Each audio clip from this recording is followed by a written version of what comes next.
Hai semuanya, kita jarang banget sadar kalau dalam kehidupan sehari-hari, ada banyak hal kecil yang ternyata pelan-pelan bisa merusak mental kita. Bukan karena kita orang yang lemah, atau karena kita nggak tahan banting, tapi karena ada beberapa kebiasaan yang terus-menerus kita lakukan, tanpa mikir panjang, yang ternyata menguras emosi dan bikin kita merasa kosong. Kadang kita ngerasa capek, tapi bukan cuma capek fisik. Kita mulai kehilangan semangat, mudah cemas, gampang marah tanpa sebab, atau tiba-tiba sedih dan gak tahu kenapa. Terus kita bertanya-tanya, ada apa ya sama diri gue? Padahal jawabannya bisa jadi karena kita terlalu lama hidup dengan pola yang gak sehat. Dan sayangnya, kita gak sadar karena itu udah jadi kebiasaan. Makanya, saya pengen ajak kalian ngobrol tentang 5 kebiasaan kecil tapi berdampak besar pada kesehatan mental. Obrolan ini nggak buat nyalahin, tapi lebih ke arah ngebuka mata. Siapa tahu, setelah ini kita bisa lebih peduli sama diri sendiri. Yang pertama, menunda-nunda pekerjaan. Ini kebiasaan yang kayaknya udah umum banget. Kita sering bilang, masih besok, masih seminggu lagi, masih pagi, atau nanti malam aja. Dan tanpa sadar, kita nunda terus sampai semua tugas numpuk.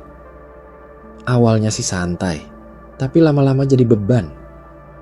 Kita mulai gelisah, mulai kepikiran terus, bahkan saat lagi istirahat atau tidur pun, otaknya tetap muter mikirin kerjaan yang belum selesai. Lucunya, kita tahu itu salah, tapi kita ulang terus. Kenapa? Karena di awal, menunda itu terasa nyaman. Tapi makin lama, makin bikin stres. Rasa bersalah numpuk, kecemasan naik, dan akhirnya kita jadi makin malas karena udah terlalu overwhelmed. Padahal, kalau aja kita mulai dari hal kecil, misalnya 5 menit ngerjain dulu, mungkin semua nggak akan terasa seberat itu. Kadang, yang bikin berat tuh bukan tugasnya, tapi beban mental karena kita terus-terusan menghindari. Kedua, kurang tidur. Ini juga termasuk kebiasaan yang sering disepelekan. Kita pikir begadang itu wajar, apalagi buat yang punya banyak target, kerjaan, atau tugas. Tapi kenyataannya, kurang tidur bisa bikin mental kita makin rapuh. Kita jadi gampang tersinggung, susah fokus, dan emosi kita naik turun. Kayak tubuh dan otak kita tuh belum reset dengan sempurna, tapi kita udah disuruh jalan lagi. Pernah nggak kalian bangun tidur tapi rasanya malah lebih capek dari sebelumnya? Itu bisa jadi karena kualitas tidur kita jelek. Gak cukup tidur, atau tidur tapi sebelum tidur, pikiran kita masih overthinking. Ini bisa jadi pemicu kecemasan, bahkan depresi.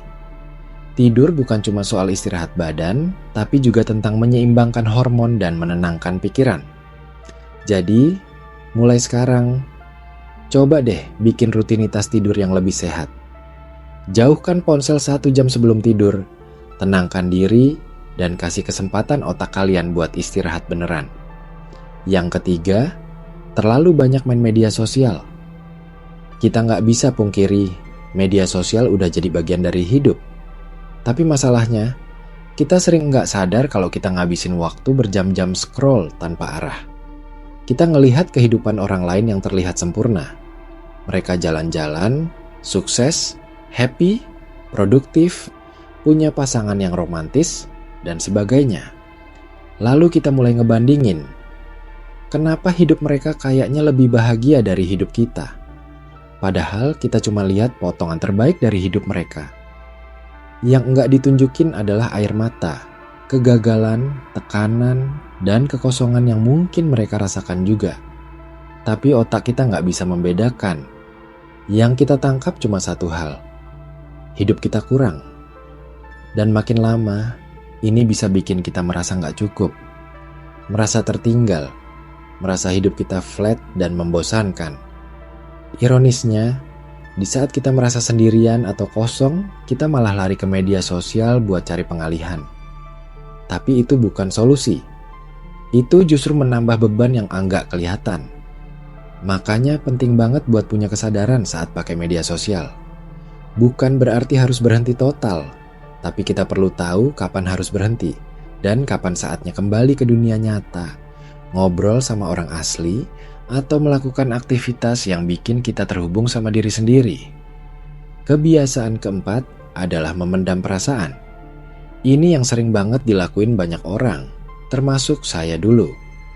Kita terlalu sering pura-pura kuat, pura-pura baik-baik saja, bahkan saat hati kita sebenarnya sedang hancur. Kita takut dianggap cengeng, takut merepotkan, takut dikira drama. Jadi akhirnya, semua rasa sakit, marah, kecewa, takut, kita pendam sendiri. Masalahnya, perasaan yang dipendam itu nggak hilang. Dia cuma pindah tempat. Kadang jadi sakit fisik, kadang jadi emosi yang tiba-tiba meledak, atau jadi overthinking tengah malam. Dan tanpa kita sadari, itu menggerogoti mental kita perlahan-lahan. Padahal, mengungkapkan perasaan bukan berarti kita lemah. Justru itu tanda kita peduli sama diri sendiri. Kita bisa mulai dari hal kecil. Cerita ke teman yang bisa dipercaya. Tulis di jurnal. Atau kalau butuh, nggak salah kok untuk ngobrol sama psikolog. Kita butuh ruang aman buat memproses semua emosi itu. Karena kalau dibiarkan terus, kita bisa tumbang. Dan kita nggak akan tahu kenapa.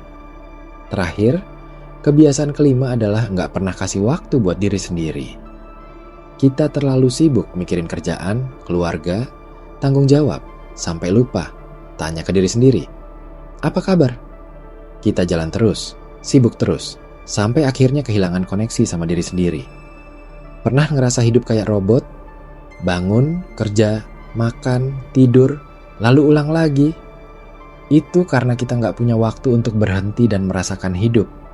Kita lupa rasanya duduk tenang, melakukan hal yang disukai tanpa tujuan produktif, atau sekadar menarik napas dan menikmati momen. Padahal, waktu untuk diri sendiri itu penting banget. Bukan bentuk kemalasan, tapi bentuk kepedulian. Kita butuh recharge. Kita butuh mendengarkan isi kepala sendiri, mengenali emosi yang selama ini tertutup oleh kesibukan. Kita bisa mulai dengan hal sederhana. Jalan kaki sendiri, nonton film sendirian, menulis, atau sekadar diam tanpa distraksi. Me time bukan hal egois. Justru dari sana kita bisa pulih dan kembali lebih kuat. Kadang kita lupa, kesehatan mental itu bukan cuma soal nggak stres, tapi tentang bagaimana kita terhubung dengan diri sendiri. Gimana kita sadar saat lagi capek. Gimana kita bisa bilang enggak saat memang enggak sanggup.